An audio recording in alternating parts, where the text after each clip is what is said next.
Muy buenas tardes, queridos seguidores, miradores, oidores, bebedores, masticadores y regurgitadores de la comuna de la palabra.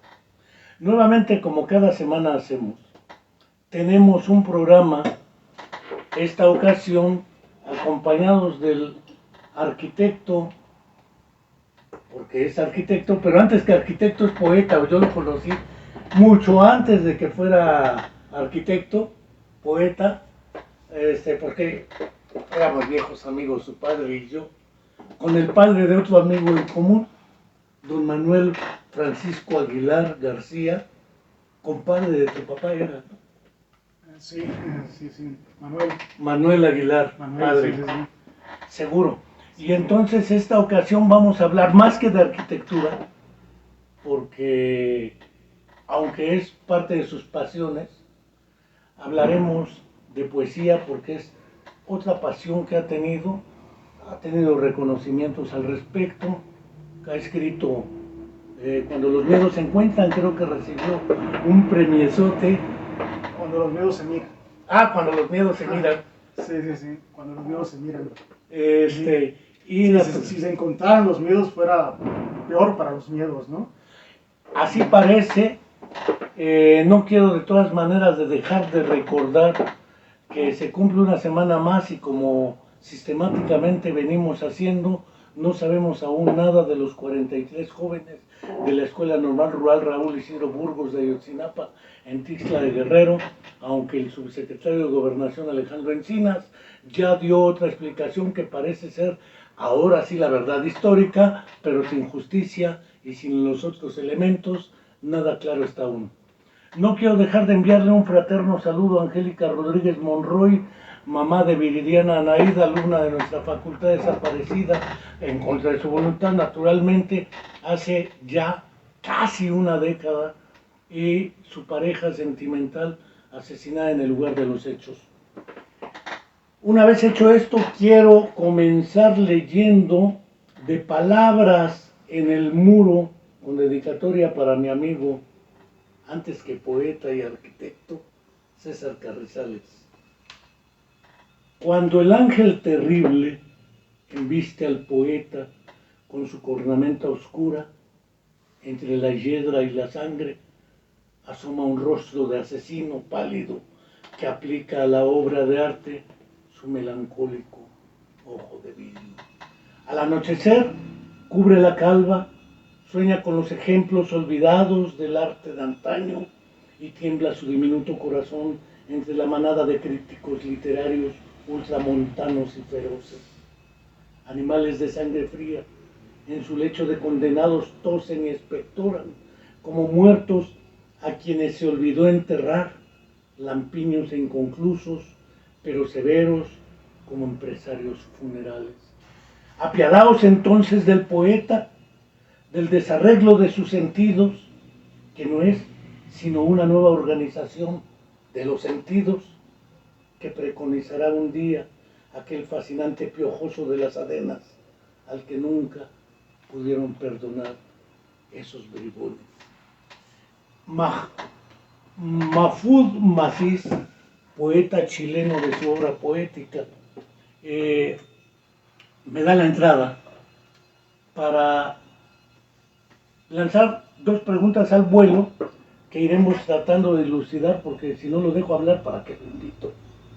Y dos, por razones técnicas haremos unos breves cortes técnicos para operar esta charla y para cederle la palabra a nuestro amigo César, agradecerle su presencia aquí, a pesar de los pesares, siempre tenemos la oportunidad de derrotar nuestros propios demonios, los demonios del Edén, dijera otro poeta, o los heraldos negros, dijera el poeta Vallejo.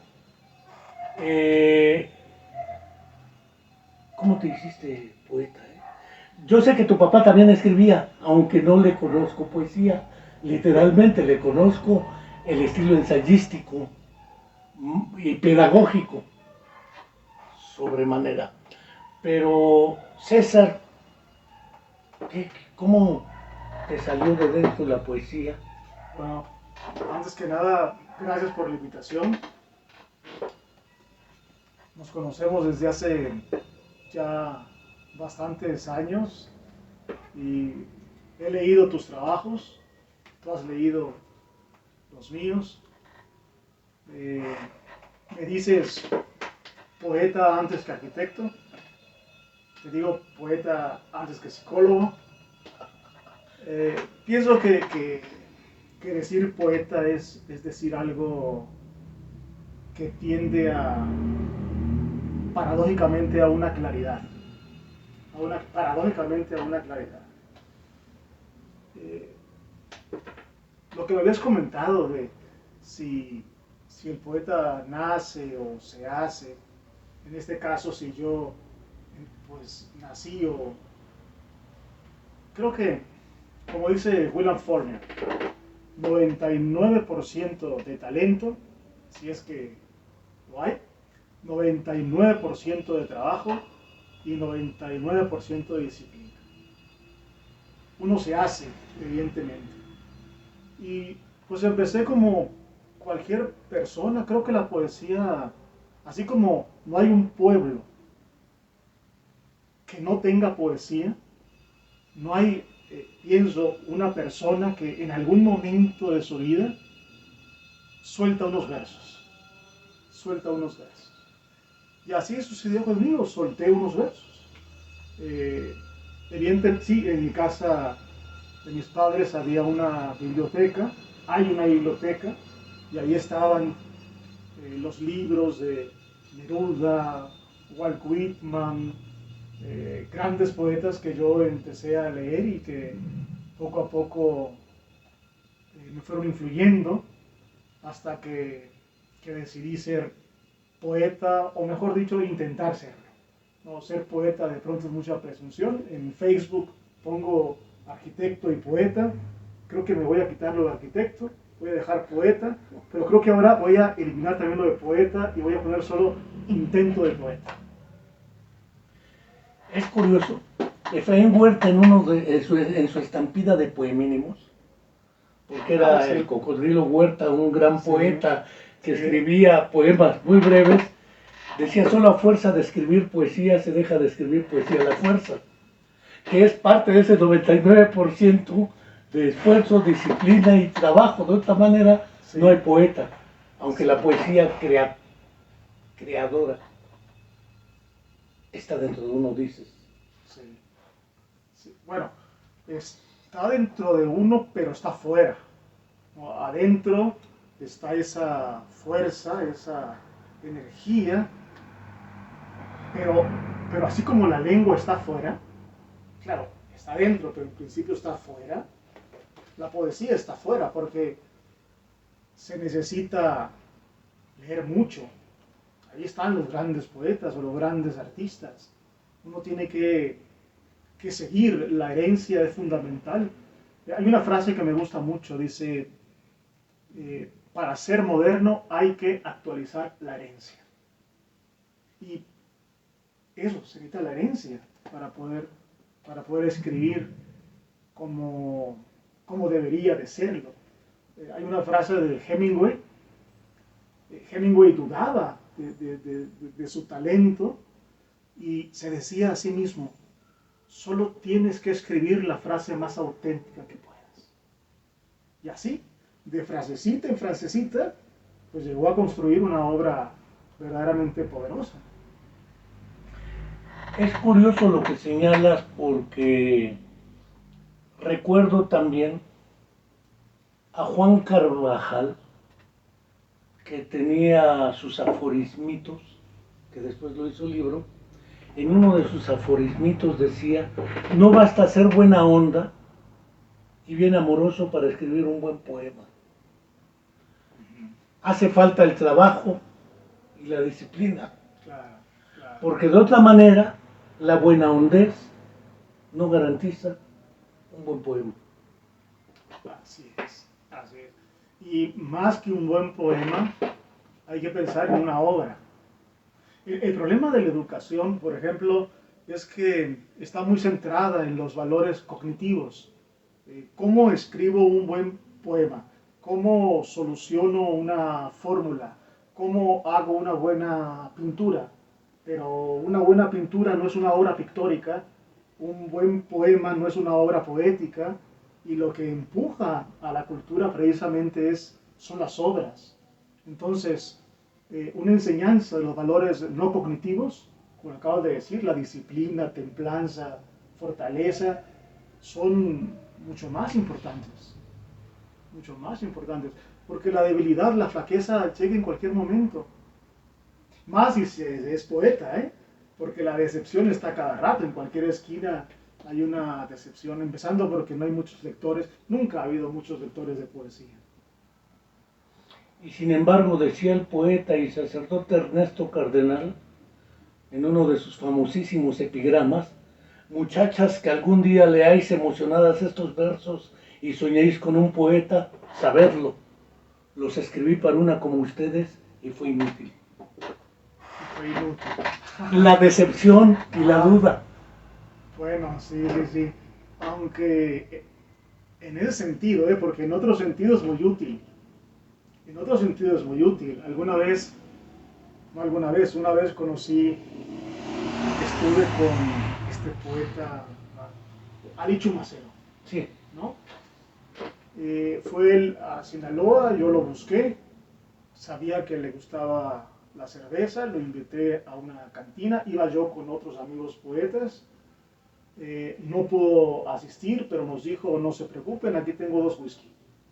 Y entonces entramos, tomamos unos whiskies, y recuerdo algo que dijo, que iba caminando, miró a una mujer sentada, leyendo, le gustó, se acercó, se le puso enfrente y le dijo: antes que el viento fuera mar volcado, antes, muy antes, cuando aún no eran rojas las hormigas, ni azul era el cielo, antes, muy antes, ya éramos tú y yo. Y ahí está la mujer, la consiguió. Evidentemente hay una utilidad en la poesía, en ese sentido. En otros, pues es verdaderamente inútil. Me recuerdo otro epigrama de Ernesto Cardenal, donde dice: yo no canto al desembarco de Sicilia o al desembarco de Normandía, ni la defensa de Stalingrado, ni el triunfo sobre los nazis. Tampoco canto a haber conquistado una mujer con una flor dentro de su caja de mica o las llaves de un Mercedes a la puerta de su casa. Solamente con mis poemas la conquisté y ella me prefiere, aunque soy pobre. Ernesto Cardenal. Indudablemente la utilidad pragmática que refieres, sí. No cabe duda. Un poeta siempre tendrá el mejor recurso que existe antes que el fajo de billetes y que el rostro galante, la palabra seductora. La palabra, sí, la palabra. En el otro sentido, yo recuerdo que le hicieron la pregunta a Octavio Paz: ¿para qué servía la poesía? Y Octavio Paz respondió: no lo sé, pero cuando hay crisis, uno se acerca a la poesía. Cuando uno pasa por un momento muy complicado, uno se acerca a la poesía. Cuando uno se enamora, uno se acerca a la poesía. Pero ¿para qué sirve? No lo sé. Tal vez para recordarnos la suprema utilidad de las cosas inútiles, ¿no? La poesía tal vez sirva para recordarnos la suprema utilidad de las cosas inútiles. Y es la inutilidad del interior. Ahí sí, ¿no? Porque la poesía, en principio, es interior en el sentido de que no comunica, por eso percibimos que no sirve, ¿no? Y así como el interior, como el interior mismo, se expresa de otra manera, porque, pues no, si yo te digo, por ejemplo, el agua del cántaro sabe a pájaros, bueno, ¿qué pasó? ¿Cómo? Pero si te digo, llegué aquí en mi automóvil, está muy bien, comunicamos. O si yo te digo, hay una sed de naranja en la tarde todavía muy alta. ¿Cómo? ¿Qué? Pero si yo te digo, te traje aquí unos libros, está muy bien. La poesía rompe la comunicación. Ahí está la inutilidad, pero también la grandeza, porque no es el habla que habla, sino el habla misma, la palabra. Es curioso porque alguna vez, delirando contra mis propios demonios y fantasmas, escribía algo que tanto Cioran, Emil, como algún otro novelista decía que las palabras también están sujetas a la historia y la cultura. De alguna manera hay palabras que surgieron en una época y hoy ya no tienen el mismo sentido que tenían originalmente. Alma, conciencia, experiencia, vivencia, etc. Son términos que utilizamos cotidianamente y sin embargo a veces hay que mandarlos a la lavandería porque hay que limpiarlos de artificios y otras cosas. Y me dio por plantear una expresión tal como: hay palabras que aún no nacen y cuánta falta hacen. No es que lo tengas en la punta de la lengua como en la anomia. No encuentras la palabra para decir aquello. Pasa un poco como en Grenoble, del perfume personaje de Patrick Süskind. No tiene las palabras para nombrar todos los olores que percibe. Sin embargo, los conoce. Y muchos para las cuales no existen las palabras. Entonces aparece el neologismo. Y creo que el poeta es el artífice de los neologismos. Pero has hecho una pregunta casi pasiana. ¿Para qué poesía? Pero hay otra pregunta que desde Gustavo Adolfo Bécquer asalta a la gente: ¿qué es poesía? Sí. Dices mientras clavo mi mirada en tu pupila azul. ¿Y qué es poesía? Y tú me lo preguntas. Sí. Poesía eres tú. El problema de fondo es: ¿qué carajos es la poesía? Sí. No solamente para qué sirve, porque el mismo Borges decía, bueno, si me pregunta qué prefiero, leer o escribir, indudablemente leer. Pero si no se escribiera, ¿quién leería? Sí. Lo mismo decía en el Rubaiyat, un excelente poeta árabe y otros más. Pero te dejo la voz porque... Pero es que es nuestra fatalidad.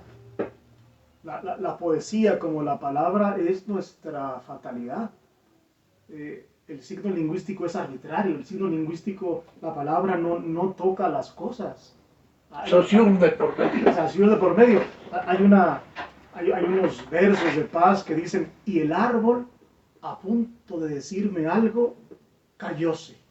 No pude saber qué me quiso decir el árbol. Y no cayóse al piso. No cayóse, sino que no habló. No habló. Eso se guardó silencio. ¿no? Claro. Y por eso, por ejemplo, los amplificadores. Te quiero mucho. No, muchísimo, uno dice. No, muchísimo, no, muchísimo. Porque no alcanza, como tú dijiste, no alcanza la palabra. Nombraste a Bécquer. Pues hay un verso de Bécquer maravilloso que dice: sufro porque te quiero, pero sufro porque no hay cifra capaz de encerrar esto que siento por ti.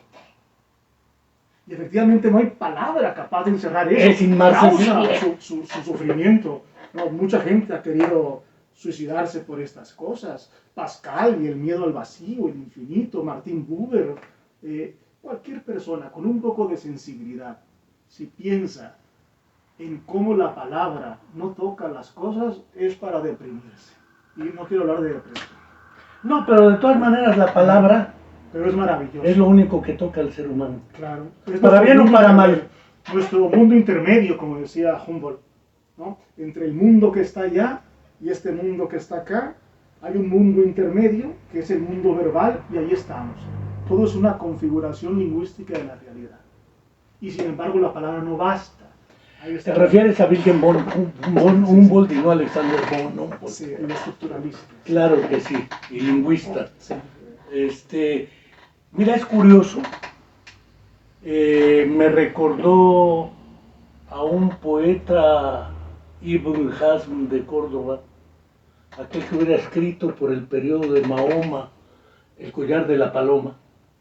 Decía, he padecido una enfermedad, que además de saber que me la produce, sé que ella misma me la quita. Y sin embargo, prefiero la enfermedad a no tenerla, el amor. Esa, si la tengo cerca, enloquezco. Si la tengo lejos, sufro. Y eso me tiene enfermo. Decía un médico, historiador y escritor, ¿sí?, Francisco González Cruzí, en un libro que se llama La enfermedad del amor, que ese es el otro fenómeno que quizá Paz toca en La llama doble. Sí. Sí, sí. La diferencia entre sexualidad, amor y reproducción, que es nítida, erotismo, Sí. y tampoco sin la palabra existe. No solamente la palabra hablada, porque si no en los sordos no habría poesía, o en los ciegos como Homero, que era ciego y vaya que escribió. Bueno, probablemente no escribió porque no existía el braille, dictó de memoria lo que escribía. Vamos, esto del amor que tú dices, ¿no? Esto del amor, eros. Y si hablamos de amor y de eros, pues la sabiduría. Y si pensamos en la sabiduría, esta idea de tirar las mentiras. El amor como esa energía que tira las mentiras. Entonces el amor es difícil, es difícil. Me recordaste a César Vallejo cuando dice, yo nací un día que Dios estuvo enfermo. Y termina, y grave. Y grave. Y grave. Sí. No, el amor es un asunto grave. De Trilce. Trilce, sí, exactamente. Pero así tiene que ser. Eros, así tiene que ser. El deseo es esto. El deseo es grave, porque siempre es un conflicto, ¿no? Es necesario el deseo, pero al mismo tiempo es nuestra imposibilidad.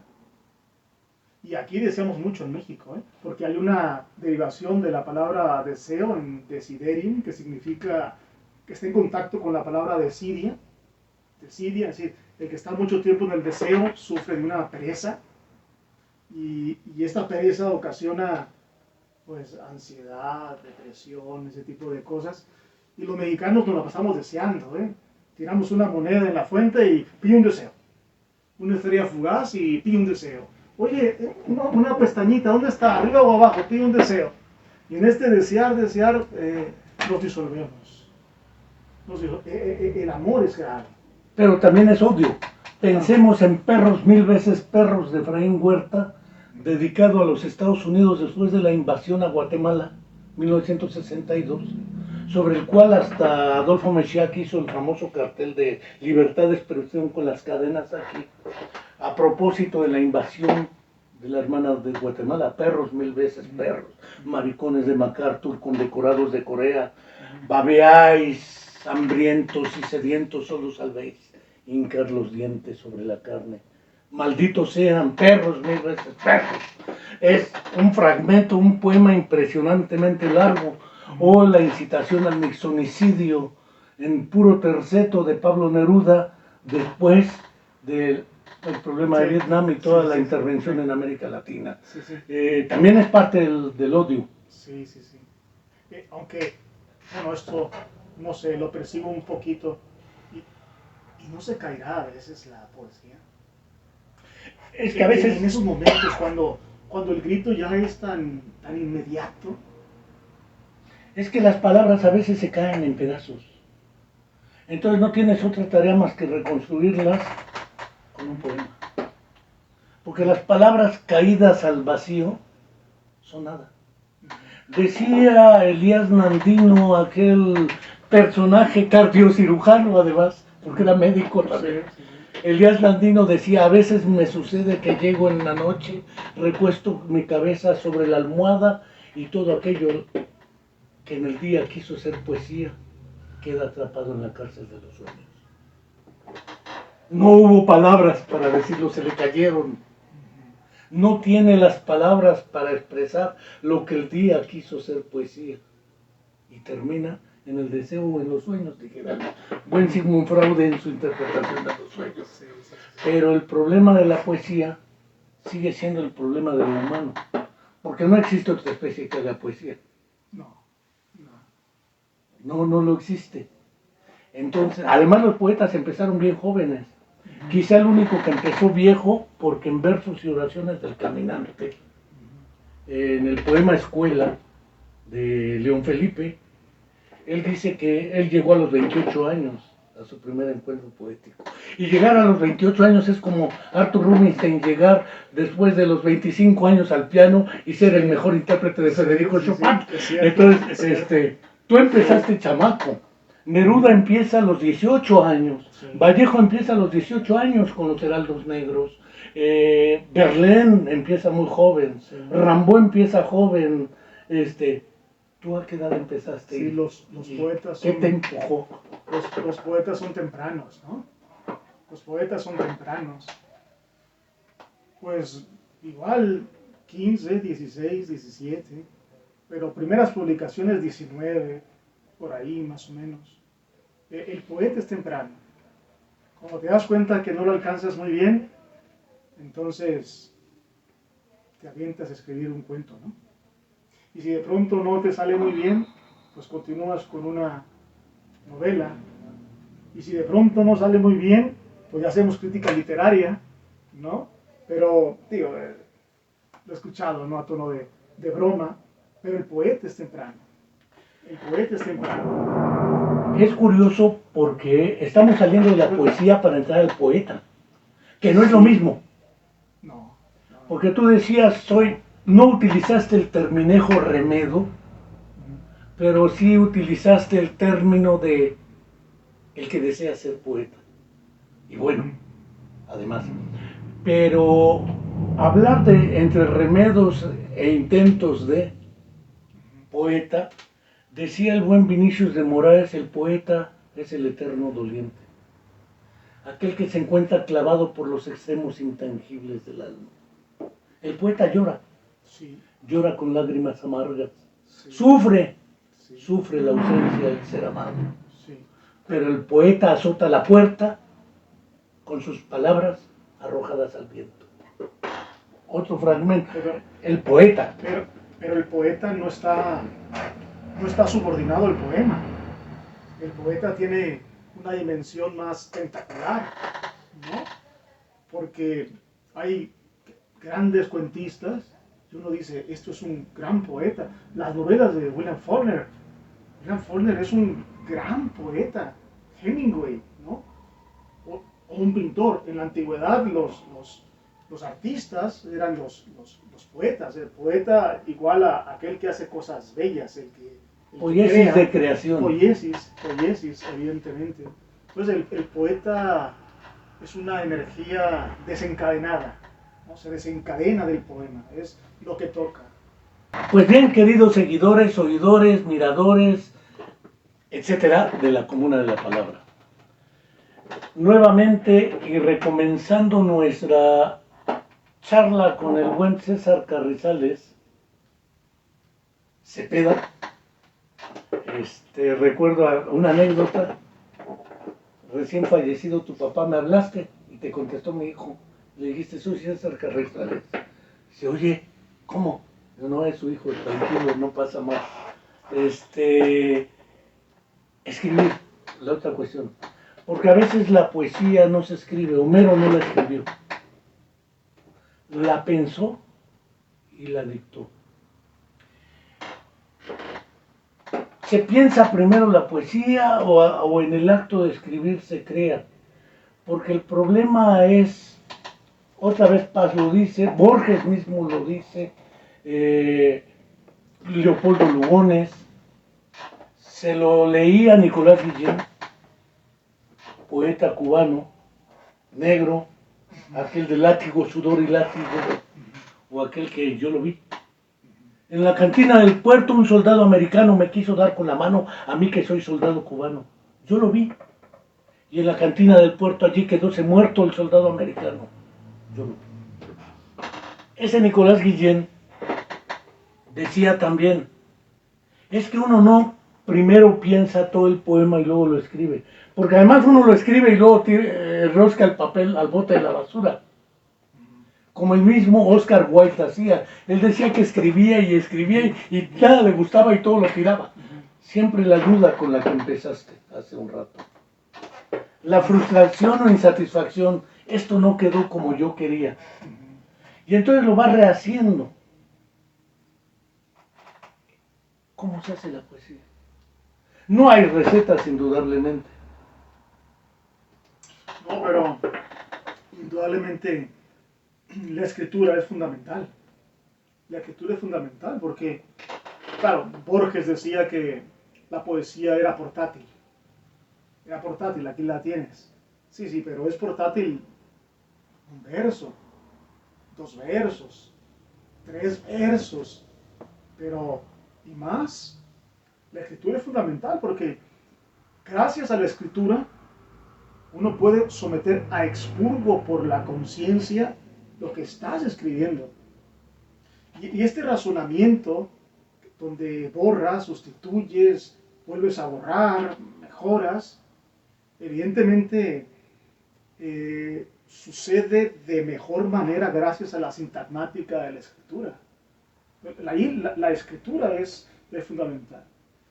Recuerdo a Gilberto Owen, hay una anécdota en donde él está casi como volviéndose loco, escribiendo, y dice, ya me voy, no, tacha, ya me voy con mi música, no, tacha, ya me voy con mi muerte, no, tacha, ya me voy con mi música a otra parte, no, tacha, ya me voy con mi música de muerte a otra parte. Ahí está. El poder someter a expurgo por la conciencia lo que estás escribiendo es fundamental. Hay que enfrentarse a la página. Sí, es portátil, insisto, pero cuando son 1, 2, 3 versos, voy al banco, voy al súper y me voy pensando cómo.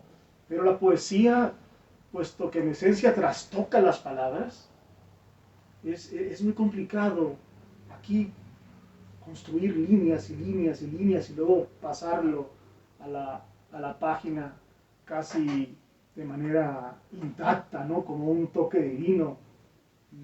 No sé, no lo creo. Pienso en Sorbonne. ¿Sí?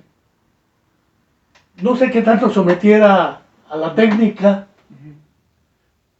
Pensaría que es una de las mejores sonetistas de la historia del soneto. ¿Sí? Puedo pensar en Garcilaso. ¿Sí? Pero cuando entro a poesía, que algunos llaman poesía popular, Martín Fierro de José Hernández, uno encuentra la métrica casi en automático. Aquí me pongo a cantar al compás de la vihuela, que el hombre que lo desvela una pena extraordinaria, como el ave solitaria con el cantar se consuela. Si uno lo ve, no creo que estén sometiendo, y subrayo, no lo creo, a la técnica de la métrica y el estilo, aunque en Martín Fierro, pues toda la obra, que es larguísima, está armada en pura décima. ¿Sí? O pienso en las coplas del payador perseguido de Atahualpa Yupanqui. O pienso a veces en José Larralde, herencia para un hijo gaucho, que es prácticamente 60 minutos de pura décima. No veo cómo hacer poesía y cómo hacerse poeta, porque además Larralde ni Atahualpa se consideran nunca poetas. A veces pensé en Silvio Rodríguez más como poeta que como buen cantante o cantor. Prefería a Pablo Milanés como cantador, aunque pensar, por ejemplo, en Las canciones de Silvio Rodríguez, que a algunos no les pueden gustar algunas, pero tienen poesía. La era está pariendo un corazón, esa metáfora, ¿sí? Por sí misma vale todo. ¿Sí? La era está pariendo un corazón. Juan, van a decir, pues está orate. Sin embargo, Emil Nelligan estuvo en un psiquiátrico prácticamente toda su vida. Y se hizo poeta prácticamente en el psiquiátrico por su preferencia sexual. Lo encerraron cuando todavía era psicopatológica o patológica la preferencia no heterosexual. Y sin embargo la poesía que se hace bajo el signo de la melancolía, dijera el psiquiatra Jesús Ramírez Bermúdez, la melancolía creativa.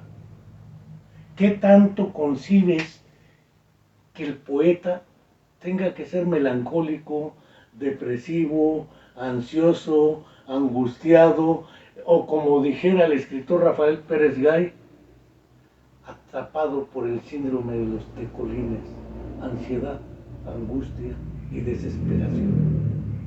Sin ello no hay poesía tampoco, ¿sí? Sí, ¿verdad? Aunque hay grandes poetas enteramente felices. Neruda, por ejemplo. Neruda decía, yo he sido feliz siempre, siempre. Y lo percibes en su poesía. Ahora, Juan Ramón Jiménez. Y digo esto por algo que mencionaste al inicio, del interior. Vuelvo a lo del interior y porque hablas de poetas como estos cantautores, ¿no? A Bob Dylan le dieron el Nobel, sí, por ejemplo. Pero eso es cuestionable y no vamos a hablar. No lo vamos a discutir porque también me parece sí, el Nobel es una historia rara, pero bueno. Sí, pero Juan Ramón Jiménez, sí, teniendo vivo a Milán Kundera y otros grandes escritores, pero no vamos a tocar el tema, ¿no? No tocamos el tema. Juan Ramón Jiménez dice, cuidado, que a donde tienes que ir es a ti solo. El recién nacido que hay en ti no te puede seguir. Pero nos quedamos con la primera línea. A donde tienes que ir es a ti solo. Este ir a ti solo como que ilustra el por qué una persona, ¿no?, sin tantos libros y academias, etcétera, es capaz de ser poeta. Porque hay una sabiduría interior que requiere más de intuición. Eso es, intuición. Ya Aristóteles había dicho que la intuición es una fuente para llegar al conocimiento. Y para la poética. Al conocimiento científico, la poética, efectivamente, es al interior. Entonces, contrario a lo que mucha gente piensa, que la poesía es complicada, y por eso se lee más novela, por ejemplo, la poesía es simple, verdaderamente es simple. Simple en el sentido de que no tiene nada rebuscado, ¿no? Nada rebuscado. Por ejemplo, no sé, Vallejo, que mencionamos ahorita. Hay golpes en la vida tan fuertes. Yo no sé. Es simple, es simple. O Paz. Voy por tu cuerpo como por el mundo. Igual, es simple. O puedo escribir los versos más tristes esta noche. Exactamente. Escribir, por ejemplo. Es simple, evidentemente. Es como, bueno, no sé cómo decirlo. Es esta intuición, es ir hacia adentro y tener una brújula que funciona. Yo no sé muchas cosas, es verdad. Digo solo lo que he visto. León Felipe. León Felipe, claro. Pero qué difícil es hacer eso. Qué difícil. Cuando uno empieza a escribir, uno es muy complicado. Y a veces uno busca palabras en el diccionario que uno ni conoce. Y uno usa esas palabras y tú escribes algo que ni lo entiendes y dices, como no lo entiendes, dices, qué gran poeta soy, ni siquiera lo entiendo yo.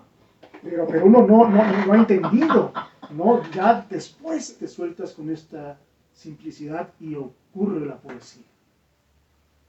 Es decir, no hay que buscarla. Como no hay que buscar, Ocurre. Sí. como no hay que buscar que ocurran otras cosas indeseadas o que no ocurran. Solitas se van Sí. o llegan. Sí, sí. La poesía es. No se explica. La poesía es. Pensar, por ejemplo, en Teresa Dávila, a la cual le imputaron, que todavía no están de acuerdo si es de ella o no. No me mueve mi Dios para quererte, el cielo que me tienes prometido. Es la sencillez también. La fe ciega, creo, aunque no tenga evidencia de ti. Lo pudo haber dicho así. Sí. Pero las palabras salen, esa simplicidad sale después de mucho trabajo.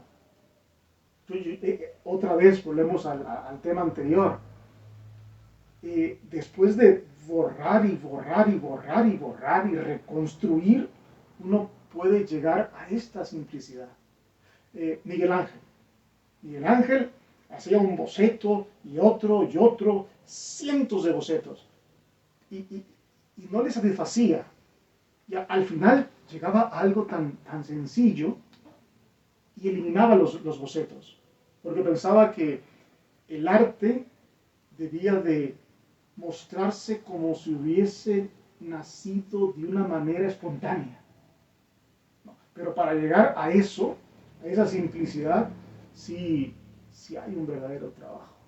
Pensemos, por ejemplo, en la imagen que Milos Forman en Amadeus nos presenta de Wolfgang Amadeus Mozart, cuando espontánea y automáticamente reproduce, recrea y reestructura una creación supuestamente de Salieri al piano. Porque tengamos claro que Mozart y Beethoven eran pianistas, aunque tocaban el violín y lo que guste, ¿sí? Pero esas obras tampoco surgen así como nos las presentó, como por generación espontánea Milos Forman, pese a la grandeza de ellos, porque trabajaban a lo bestia también. Pensar en Robert Schumann, ¿sí? Indudablemente la poesía se puede musicalizar. Recuerdo Paco Ibáñez musicalizando, por ejemplo, a José Agustín Goytisolo, Palabras para Julia, que también empieza con la sencillez.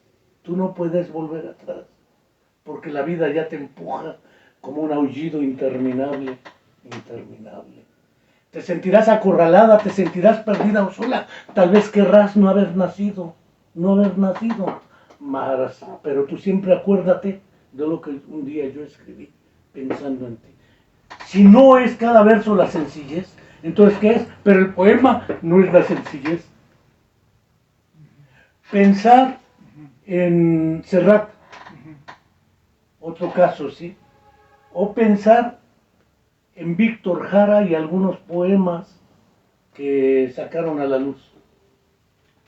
Obviamente eso es distinto a escribir canciones que pueden considerarse poéticas o no, eso es otra historia que no vamos a tratar aquí. Pero el problema de la poesía, como Gabriel Celaya mismo dice, es un arma cargada de futuro. Sí. Porque también encierra los sueños, Sí. las esperanzas, las ilusiones y el deseo que tanto, porque somos sujetos deseantes. Si no deseáramos, estaríamos fritos. Como decía este poeta maldito Rimbaud, Arthur Rimbaud. el poeta se hace evidente por un largo y razonado desarreglo de todos los sentidos. Ahí que decía Mahfoud. Sí, lo leíste, efectivamente. Soltó ahí la palabra desarreglo, creo. Sí. Desarreglo, ¿no? Dice, pero es otra manera de organizar los sentidos. Sí. Y el desarreglo es fundamental. De hecho, la poesía es el desarreglo. Es el desarreglo mismo. Es curioso. Yo recuerdo, por ejemplo, en una ocasión un señor podó el césped de mi jardín. Y yo estaba con mi hija y no vio cómo el señor podó. Pero cuando salimos al jardín, mi hija miró y dice, mira papá, lo rasuraron. Lo rasuraron. Buena metáfora. No, sí, no era la palabra, no es la palabra, pero trastocó ahí un contexto. Trastocó un contexto. Y eso es la poesía, ¿no? Ese Porque te habrá visto rasurarte. Claro, bueno, sí, podemos decir que se adquirió Hizo una transferencia. Una transferencia, Lo efectivamente. que gustemos. Sí. Sí, bueno, Altazor, ¿no? Vicente Huidobro, ¿cómo es? Ahí viene la golondrina, ahí viene la golondrina, ahí viene la golondrina, va trastocando el lenguaje. Y ahí está la poesía, en este rompimiento. Tiene que haber rompimiento. ¿Y cómo nace cuando los miedos se miran? Bueno, cuando los miedos se miran es un libro que yo no quise haber escrito. Pero es el que te premiaron, ¿no? No. Ah, no, ¿cuál te premiaron? No, Palabra y Espada. Ah, Palabra y Espada. Palabra y Espada. No, cuando los miedos se miran surge después. Y no lo quisiste haber escrito, pero lo quisiste escribir. No. ¿Y entonces cómo salió? No, porque, bueno, muere mi padre. Sí. Ese libro lo escribí a raíz de la muerte de mi padre. Eso es cuando los miedos se miran. Fue súbito, además. Sí. Y viene después ese libro. No, Palabra y Espada es el primero. Es al que te refieres. Sí. ¿Sí? Pues no sé. Surgen los poemas. Uno es muy mentiroso. El poeta de pronto es mentiroso, ¿no? Tiene que sanar la herida, ¿no? Sí, pero a veces uno juega a llevarse el triunfo de los hipócritas, porque muchas veces, contrario a lo que uno piensa, la palabra puede no morder el hueso. En el afán de llegar a la poesía, la palabra puede no morder el hueso. Y se queda con la carne. Muerde otras cosas, evidentemente. Muerde otras cosas, ¿no? Pero es el juego con las palabras. El poeta está ahí trastocando, ¿no? ¿Dónde está lo inédito? ¿Dónde está lo distinto? Lo que no he escuchado. ¿Cómo toco esta fibra? Yo no he estado en una guerra, pero yo debo tocar esta fibra. Sí. Y la poesía también es prosa. Pero ve, o en prosa. El poeta muchas veces juega a llevarse el triunfo de los hipócritas, porque la palabra de pronto no muerde el hueso. Pero otras cosas, como tú dijiste. Algo tiene que morder. Sí, algo tiene que morder. Y algo sale, aunque sea sangre. Ah, sí, por supuesto. Sí. Por supuesto. ¿Alguna vez Porque si no te toca a ti, toca al otro. El poema no es tuyo, el poema sale. Mira, ¿no? voy a decir algo muy íntimo. Es una mordedura. Dijeras tú cuando los miedos se miran. Algo muy íntimo. Cuando murió mi hija, de meses de nacida, escribía: cuando el dolor es profundo y la llaga que lo produce provoca lágrimas de tinta, el poeta llora versos. Es el triunfo sobre los hipócritas. Es como decir: no me duele, no sufro, no lloro, no me duelo. Y sin embargo, estás llorando versos. Sí. Estás llorando versos, sí. Pero a veces lloras. Pensemos en el ojo, la doble mirada, que es más bien fotográfica, que es a veces a tu fotografía, porque también eres el fotógrafo. Intento. Bueno, el exceso de modestia también. No, sí, intentamos. Yo sé sí. que tú haces fotografía y fractales y cosas de tiempo A, y además les agregas poesía. Ah, sí. Pero además a tus escritos sobre, por ejemplo, espacio, el espacio, sobre el diseño arquitectónico, también le pone poesía. Alguna vez hablábamos de luz y sombra en la arquitectura, Sí, por ejemplo. sí, sí, sí. Y parece ser que la poesía es el uso de las sombras y las luces a través de la palabra. Sí. La prosa, lo que leía de Mahfoud Massis, está en prosa. Ese que leí sobre el muro no es precisamente verso. Es que la prosa está llena de poesía. La prosa está llena de poesía. De pronto uno se para y dice en prosa y en verso, ¿no? Pero la poesía es otra cosa. Y la prosa está llena de poesía. Cuando hay una aspiración, cuando la palabra tiene una aspiración, puede haber ahí poesía. Cuando no, pues se queda en prosa. Y hay algo, tú dices, oye, ¿y por qué las imágenes y las palabras? Y mencionaste ahí, creo que hoy más que nunca, la imagen o el clic, siempre con el clic, la imagen se está disolviendo de palabras y lo que está ocurriendo es que nos estamos quedando en una indefensión verbal. Y en esta indefensión verbal, la imagen, así solita, puede provocar la caída del ser humano fundamental. La caída de un ser humano fundamental. Entonces, hay una frase que es la siguiente: una imagen vale más que 1000 palabras. Es una frase que hace daño. Pero una frase vale más que 1000 palabras de daño, porque tú le muestras una imagen a alguien y le dices, explícala, y te quiere explicar, pero hay impotencia verbal y dice al final, bueno, una imagen vale más que 1000 palabras. No, lo importante es tener las 1000 palabras para que esa imagen valga. Y entonces podemos decir, esa imagen, el acto poético, o ese diseño, el acto poético, y entonces valen las cosas. Decía un político priista clásico que fue secretario de Educación, que fue ideólogo del PRI y que fue secretario de Gobernación y de Educación, ¿sí? Jesús Reyes Heroles, que en política la forma es el fondo. Pero no solo en política. En la escritura la forma es el fondo. De lo más sencillo que ha hallado y antipoético en la poesía es el pues bien. Yo necesito decirte que te adoro, decirte que te quiero con todo el corazón. Cada vez que pienso en ese pues bien, digo, ¿de cuál fumó el poeta? Porque empezar un poema con un pues bien, Sí. está más simple que la simpleza que busques. Pero además empieza desde una lógica de la intencionalidad. Yo necesito decirte a ti que te quiero.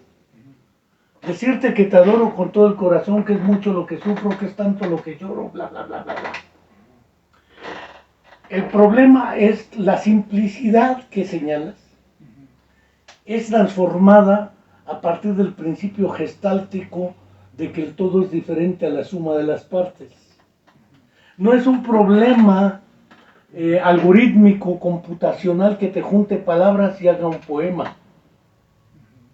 Es diferente a la suma de las partes, lo que es una estructura sistémica. Pero si regresamos a la imagen, ¿sí? Y me imagino una imagen escrita en Rulfo, que nadie lo considera poeta, fotógrafo era también, como Oscar Menéndez, fotógrafo. Sí.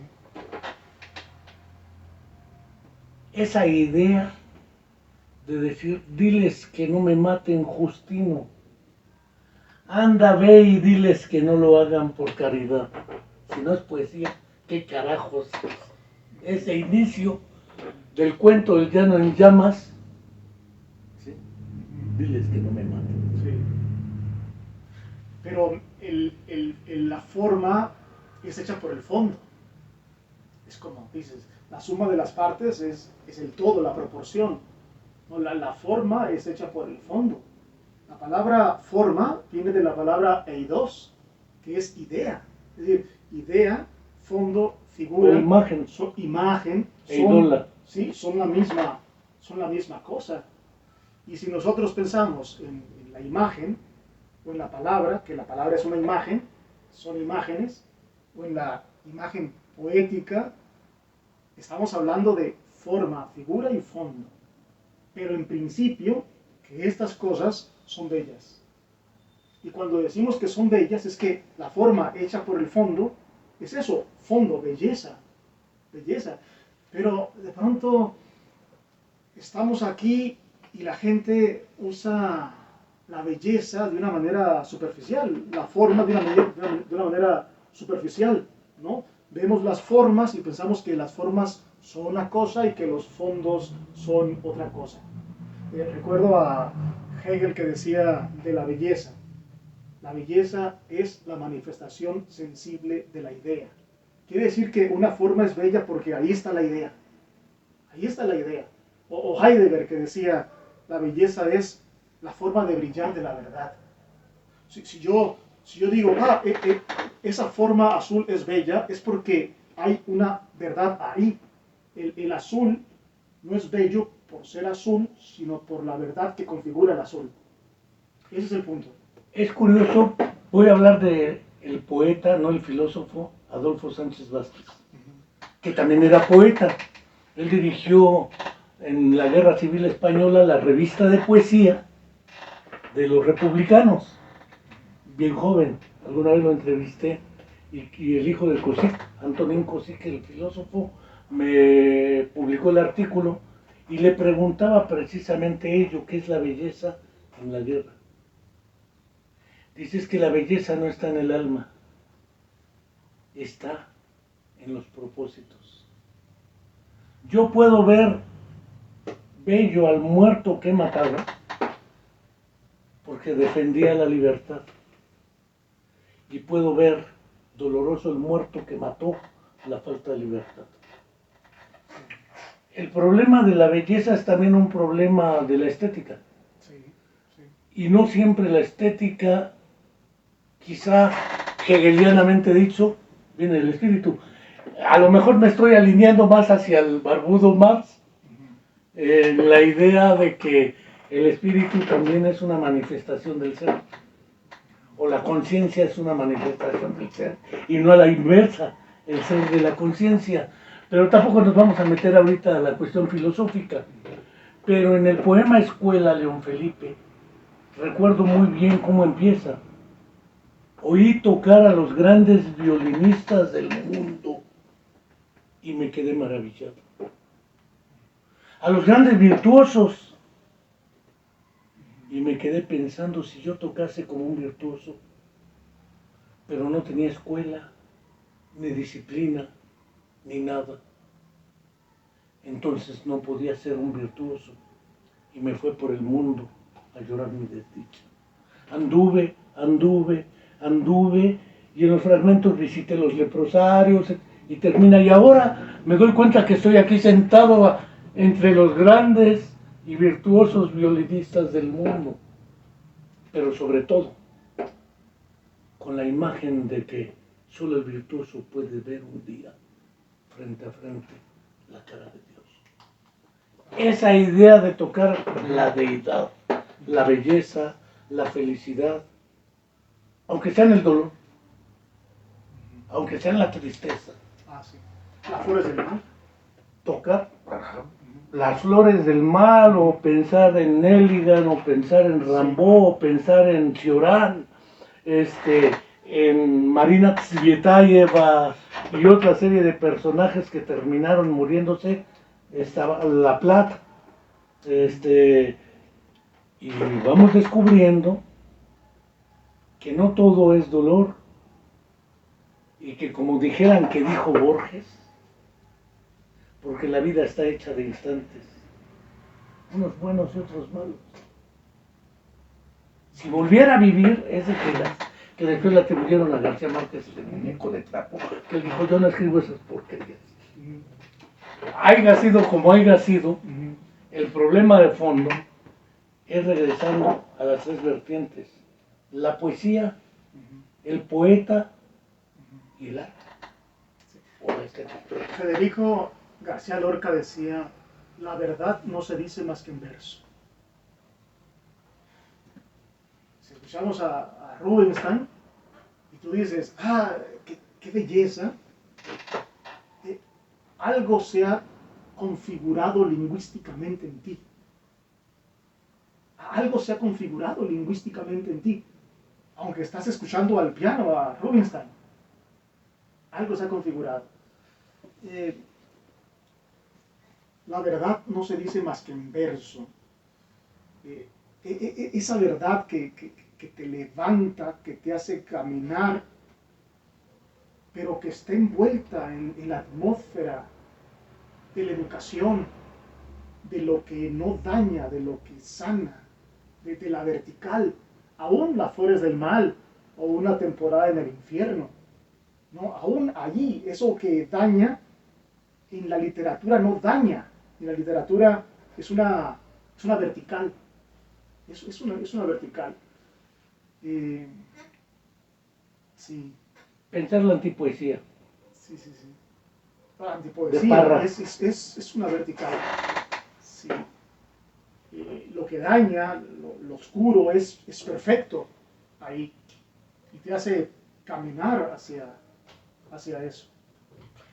Un neuropsiquiatra que era más psiquiatra y neuropsicólogo, Julián de Ajuriaguerra, cuando empezaron a discutir el problema de la famosa regresión en las demencias, como si el adulto volviera a ser niño, dice, ese es una reorganización del psiquismo. Y él prefirió el término y trastocó y propuso retrogénesis. En vez de ser una regresión hacia atrás, es una reorganización de este presente con los pocos recursos que compensar.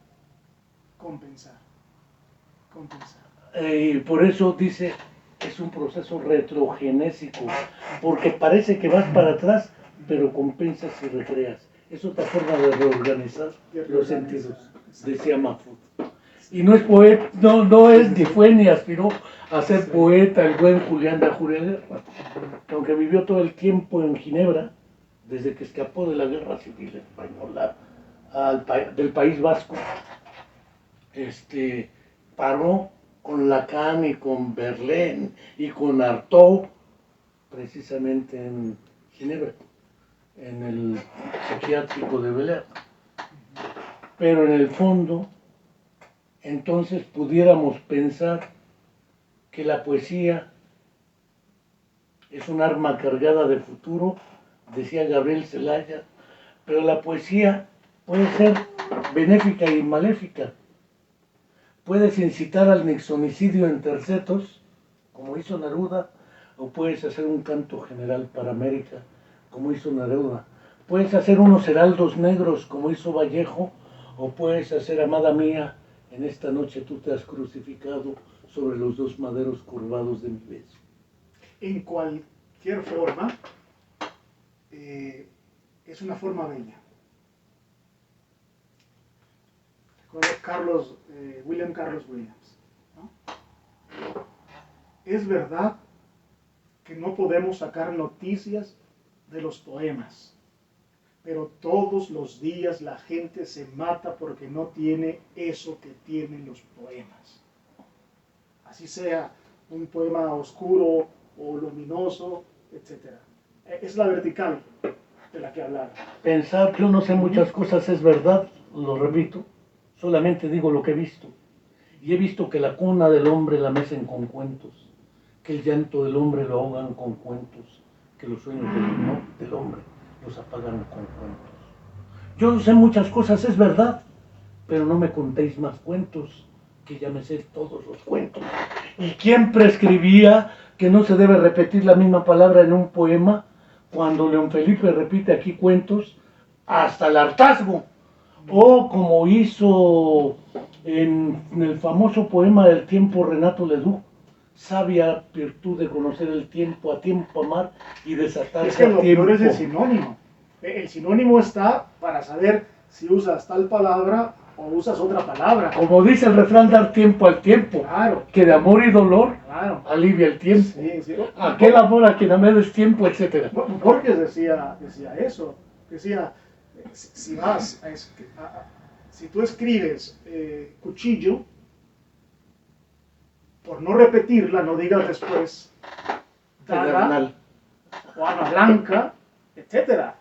Si la necesitas, es cuchillo, cuchillo, cuchillo, cuchillo, cuantas veces sea necesario. Cuentos, No, tiempo. cuentos, y tiempo, cuantas Claro. veces sea necesario. claro. Claro. Ahí está Entonces, la fuerza. No, pero en los sinónimos mengua la escritura como en la vida. Deshagámonos de la sinonimia y entremos a la esencia que nos empuja hacia la escritura. Y eso es la poesía, porque esencia significa lo que se mantiene en pie porque se ha venido abajo lo que sobra. Y esa es la poesía, ¿no?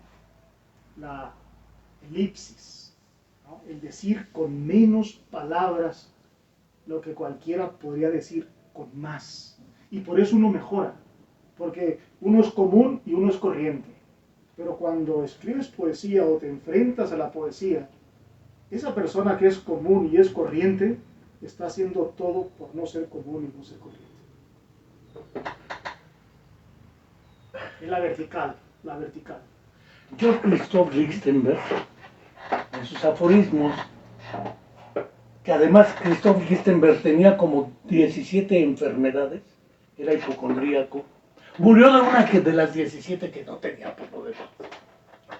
Escribía: el arte de ser breve en la escritura no consiste en escribir un enorme texto y luego recortarlo.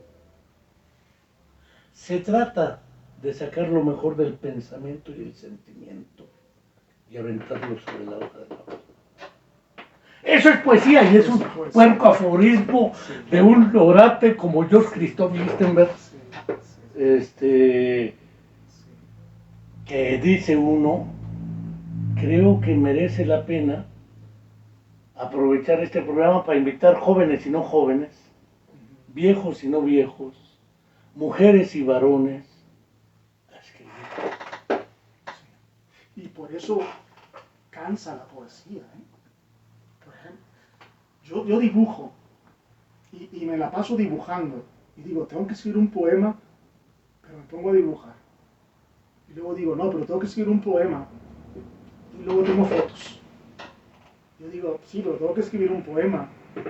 Trato de pintar y voy evadiendo, porque la poesía, para poder soltar eso en la hoja, esa esencia a la que tú te refieres, implica rigor, Enrique. Sí, pero pensemos en la imagen, Pero este desnudo cuando que... alguien dice, ¿cómo dicen que en el aire las... Yo no soy poeta ni en el aire las compongo, sí, pero bla, bla, bla, sí, bla, bla. Pero quién sabe qué es lo que se componga en el aire, ¿eh? Hay que dudar de eso que se componga en el aire. Sí, perdón. No, pero la imagen, pensar cualquier imagen. Sí. Yo he constatado en tu fotografía que aparte del desnudo, el juego de luz y sombra y blanco y negro, porque excepcionalmente he visto fotografía tuya en color. Sí, casi no. Usualmente, Casi no. alguna vez discutimos, o más que discutir, charlamos sobre arquitectura y diseño, ¿sí? Los que juegan con luz y sombra, y creo que el blanco y negro es la mejor arma para la luz y la sombra, según mi opinión. Yo de fotografía no sé un carajo. Digo, con celular cualquiera es fotógrafo. Pero pensar en Enrique Torres Agatón, pensar en el mismo Oscar Menéndez, en Lázaro Sandoval, a quien enviamos un fraterno abrazo y saludo para su recuperación de aquellos tiros que le dieron en el brazo. La fotografía lo sigue esperando y nosotros también. Pero esta idea de la fotografía, la imagen puede no decir más de 1000 palabras, pero puede desencadenar más de 1000 ideas. Y si dibujas o tomas fotografía, lo he visto también, luego escribes sobre ello. Ah, sí. Hace no mucho me tomé el atrevimiento de decir para sábados de poesía un texto tuyo sobre una imagen tuya también. Sí. Y naturalmente es un juego donde he sabido también de fotógrafos ciegos. Que cómo le hacen no lo sé. Pero crean una estrategia para tomar fotografía y unas técnicas que utilizan y le salen buenos trabajos. Y uno se preguntará, más allá del ojo y más allá de la mano, porque es otro trabajo que presentaste, de cual me volé la foto para el cartel. Sí. Yo creo que si tú eres un poeta, se te exige teorizar, creo, sobre la poesía. O si eres un fotógrafo, se te exige teorizar sobre la fotografía. O si dibujas, se te exige teorizar sobre el dibujo. Ser moderno exige esto. Es importante. John Locke decía, la palabra se inventó para mirar. Entonces, tenemos que mirar para que estas cosas ocurran. Por eso he escrito sobre fotografía o sobre el dibujo o sobre la poesía, ¿no? Porque esta teoría se me hace fundamental. La palabra para poder mirar. Sin esta palabra yo no podría mirar y entonces no puede salir para mí el dibujo o la fotografía o lo que uno haga. Recuerdo un cuento, no recuerdo de quién, a lo mejor tú recuerdas, muy breve y bellísimo, de un niño que no conocía el mar y cumplió años y su padre lo llevó a conocer el mar y ahí van rumbo al mar y cuando ya suben los altos médanos y el mar explota de belleza en los ojos del niño, el niño apenas pudo balbucear jalando la chaqueta de su padre para decirle, papá, ayúdame a mirar. Porque aunque el niño estaba mirando el mar, no tenía las palabras para poder asir esa inmensidad. Necesitaba un muelle en el infinito. Y eso es la palabra, un muelle en el infinito. Miraba el mar, pero no estaba mirando el mar.